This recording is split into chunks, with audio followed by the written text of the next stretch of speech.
booties for black girl nerds.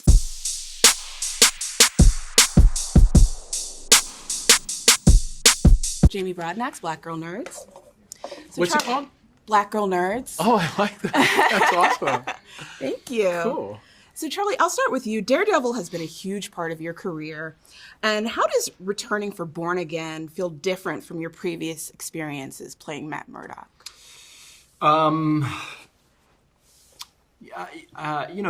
We obviously we're coming back in a new season. Yeah. A lot of time has passed, 6 years I think since the last season of Daredevil aired. We wanted to make sure that we were coming back with a statement, a big bang, as it were. You have to have you want to state a reason for being here. So something happens early on in the show, which is pretty significant in the world of Daredevil. It certainly affects Matt tremendously. And it means that the Matt Murdock that we meet early on is kind of different from the Matt we've seen in the past. He's really trying to forge a new path. He's trying to find a new identity. He's struggling with reconciling a lot that has happened. And that has led him to make some different life choices.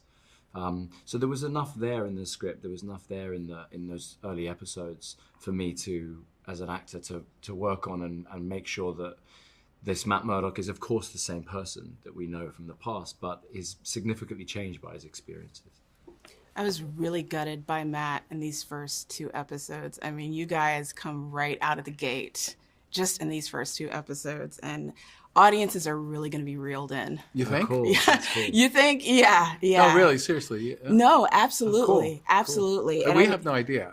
Our audiences will certainly be reeled in. And with Fisk, I mean, you are a deeply complex character that you're playing in this, Vincent. And I wanted to know, do you think that in this season that Fisk sees himself as a villain in this story? No. He's the only smart one in the story, as far as he's concerned. He's the one that has the biggest plan, the best plan, and more confidence than anybody to complete it. He's a dangerous dude because of that. You know? Yeah. The scene with you guys in the cafe, it still sticks with me. Good. It's supposed to. Good. Yeah. That's awesome. I love to hear feedback. Yeah. I loved it. Charlie, did you approach Daredevil's fighting style differently this time around? And also, how did you feel about Daredevil's place in the wider MCU? Our stunt coordinator, Phil Silvera, who's like such a genius, and he's, so much of the success of the show is credited to him, and it should be at least, because the sequences that we do are just phenomenal over and over and over again. What Phil does, what the writers do, and what Phil does is when they choreograph a scene, it's really character driven. So they think a lot about how is this action sequence different from any other. There's a scene early on with Bullseye where the whole premise of that fight is our styles rely on proximity, a difference in proximity. He needs to be far away from me and use his ability to pick up things and use his precision to hurt me. I need to be up close. I need to get in there. I need to bridge that gap so that he can't do those things. And I can be most effective. And so the whole sequence is based on that premise. So I learn the sequences, and I'm really taught and aided by Phil and the stunt team so much. So the overall technique hasn't changed. It's just sequence dependent. What was the other question? And then how do you feel about Daredevil's place in the wider MCU now? I mean, it's just so thrilling that it's so thrilling that the possibilities now are endless. God knows what will happen, where we'll go, who will visit us. We get that. Obviously, we get this question a lot. We honestly don't know anything. We know nothing until we're told last minute. But in and of itself, the possibility that it's there now in the way that it wasn't before, I just think gets people excited. It certainly gets me excited. You know? Me too. Well, I'm certainly excited for this series. I'm Good. a little sad that I only got to see 2 episodes, but I can't wait to see the rest of the series. Soon, very soon. Very soon. So thank you so much for taking the time to speak to Black Girl Thank Mars. I you. appreciate the conversation. That's a very smart name. Thank you. It's very like culturally hip and also a great marketing idea. So you saw Brave New World, right? Yes. Okay. What's up with everybody running for office? I mean, I don't know. It's what happens in the real world. It happens in Marvel too. It does. I mean, is it by design or is it just something where these characters are now in their political arc? Well, it's for Daredevil, for Wilson Fisk, this is something that we're drawing from the comics. Kingpin became mayor, in the books, and there's a lot of great material there to mine. So it's something that's going to throw these characters into conflict in an exciting way. Very cool, very cool. So recently, I believe you broke the announcement about our Defenders, Jessica Jones, Luke Cage, and Danny Rand possibly coming back or being looked at coming back. So where do they fit in the overall Daredevil universe? So, all of that mythology is officially part of the MCU. If you were a fan watching it back in the day, you always knew it was connected, but it was hard to kind of like officially say it was part of the Infinity Saga, at the time because of everything we were building towards Infinity War and Endgame. But now, they did such a good job of keeping the continuity braided together that we're able to officially say it's all there. So that means that all those characters are living and breathing the same air as Daredevil is in Born Again. So those collisions are inevitable. And if Born Again is just the beginning for Daredevil in the MCU, what excites you most about its future? I want to make a Daredevil season every year as long as they let me, to be honest. I know that I think there's so many stories left to tell with these characters that, I'll take any opportunity to do it. What were some of the biggest creative challenges in bringing Daredevil back while ensuring that it still stays fresh and exciting? I think that at the beginning, whenever you launch anything new, there's a question of like, what's the tone? What genre will it be in? And what keys to play?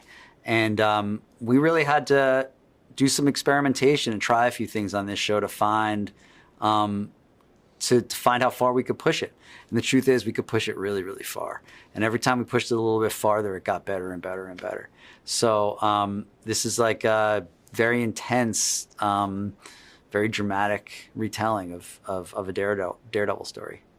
And with all these characters now, you said that these are now living, breathing characters in the universe, and we're now seeing Daredevil Born Again, and he's no longer on Netflix, he's now on Disney Plus and the MCU. Is the idea with Marvel Television now making these more connective tissue with bringing all of these characters together, similar to what we've seen with the Marvel Cinematic Universe? I think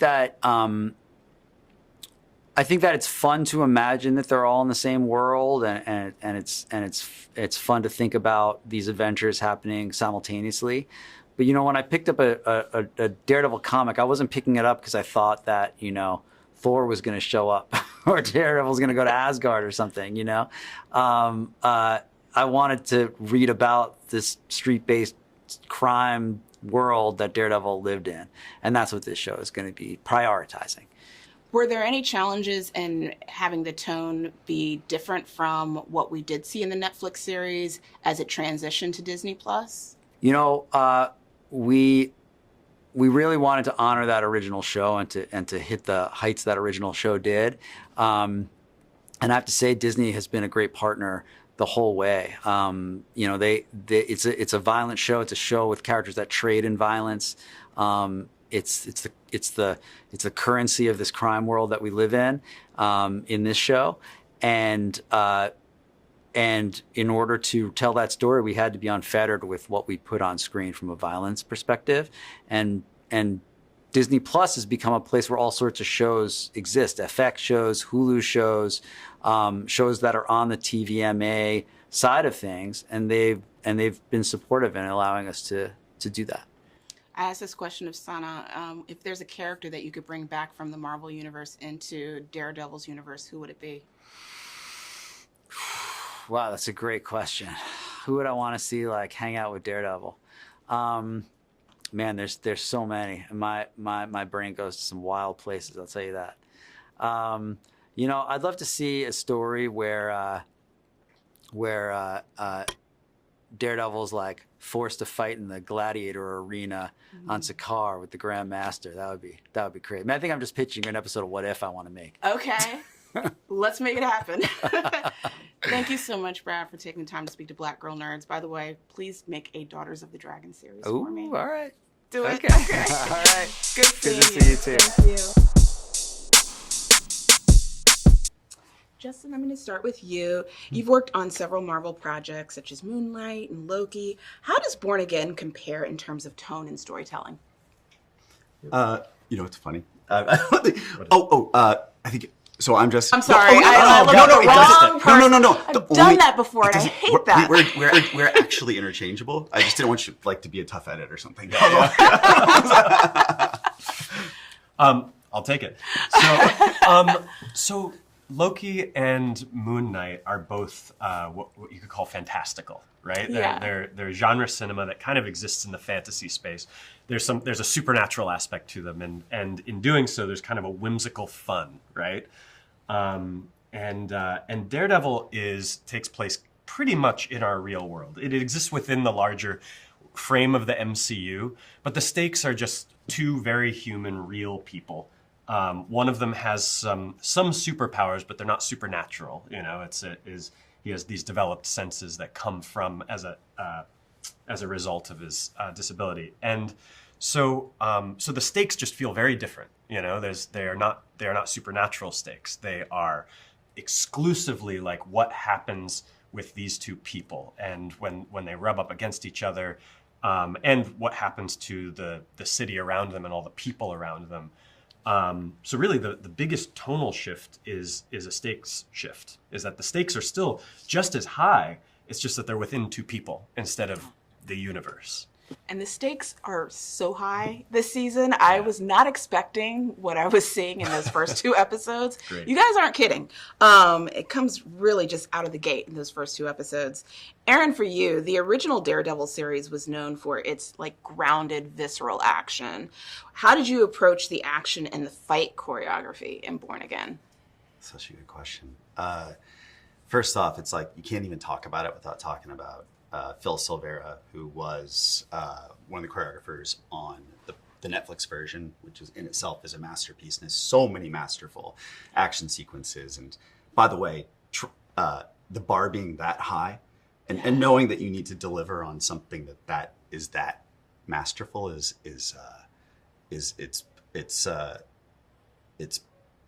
a lot of pressure. I'm very lucky to have it. No pressure. Yeah.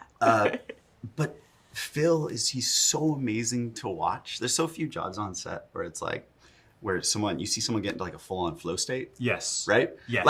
Like as focused as like my dog is when he sees a ball, Yeah. but also as joyful. As joyful, yeah. And if you stop him for a moment and you're like, I don't know how I feel about that punch. And then he'll explain to you why they're doing that from the point of view of someone who has had 100,000 conversations with Charlie or Vincent or whoever it is.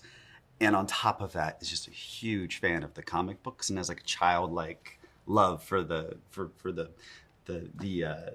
drawn action. And he somehow takes all of that and creates this very grounded, like still human looking, still like people get out of breath and it still obeys the laws of physics. And you feel the very human physical stakes of every punch thrown, of every kick. And that was really, I mean, he's one of many people that it was like, oh my gosh, I can't believe we got to work with this person. And being huge fans of that show, the prior 3 seasons, it was just incredible to even be collaborating in that world. Yeah, I love it when comic book geeks are behind the scenes. Yeah. Telling this. It's very comforting knowing that. Justin, back to you. How does Born Again visually distinguish itself from other Marvel series, especially considering Daredevil's street level storytelling? Well, one thing is just so much of it takes place at night. It is an incredibly dark show, but it's not dark and murky like some TV is. That doesn't really appeal to us.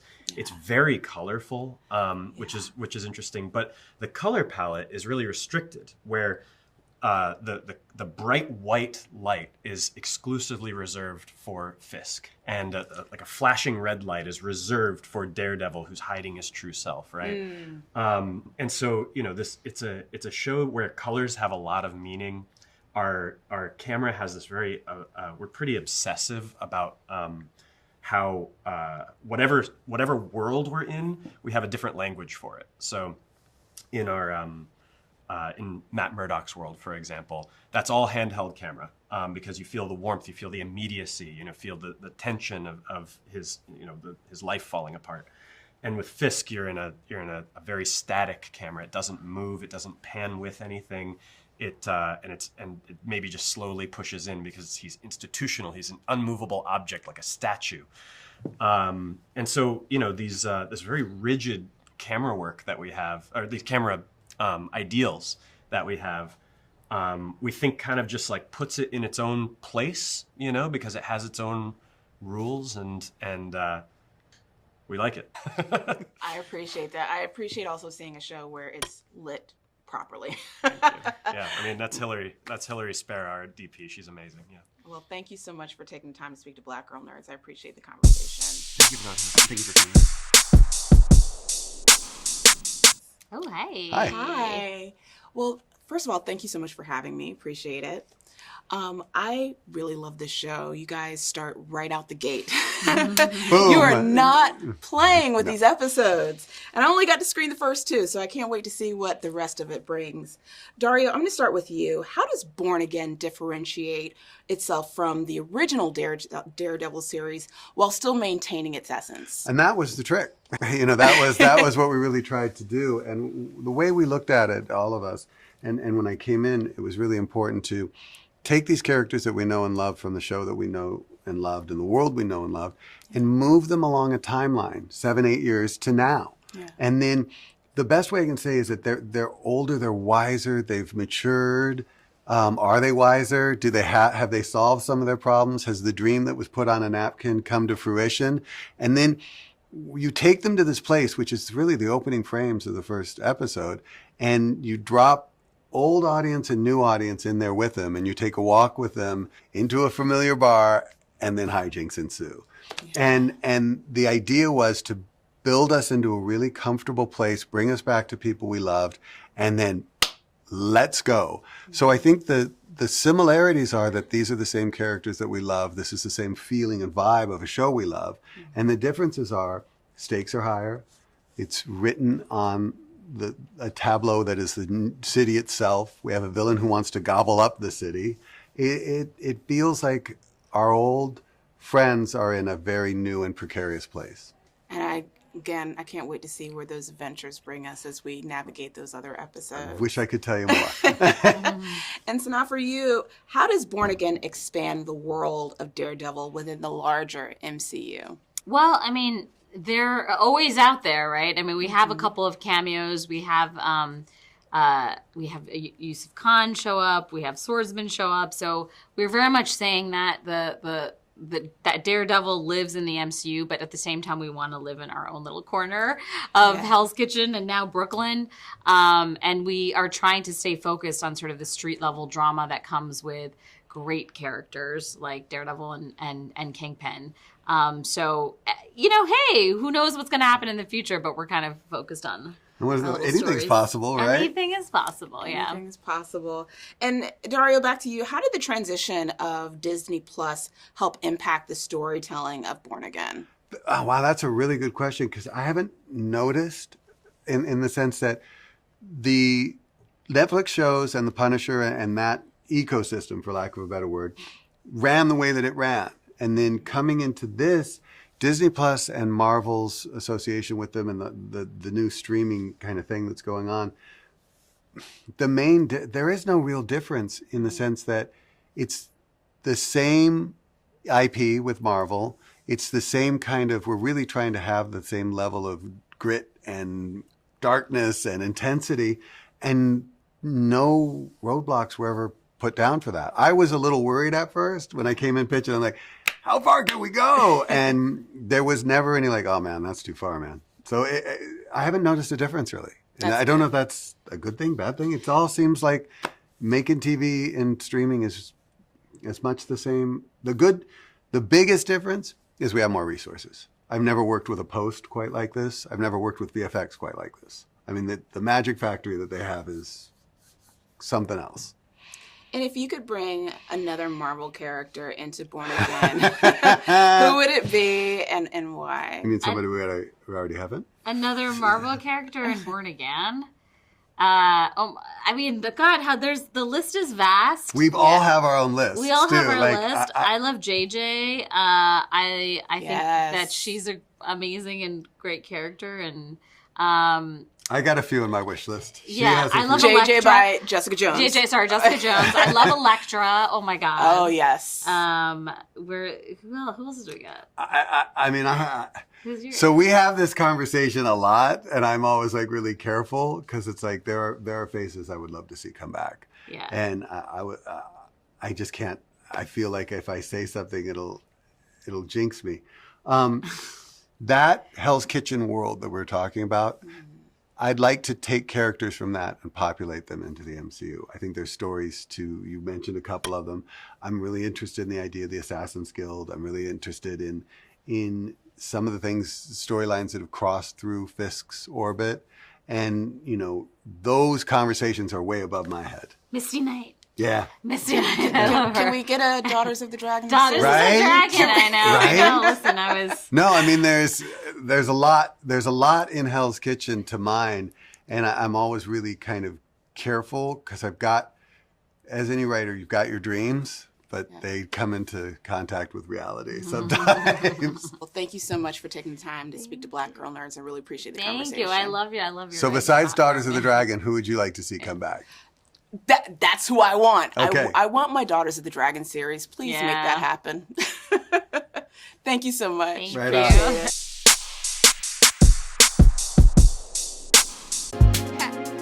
Better shake your booties for Black Girl Nerds. Better shake your booties for Black Girl Nerds.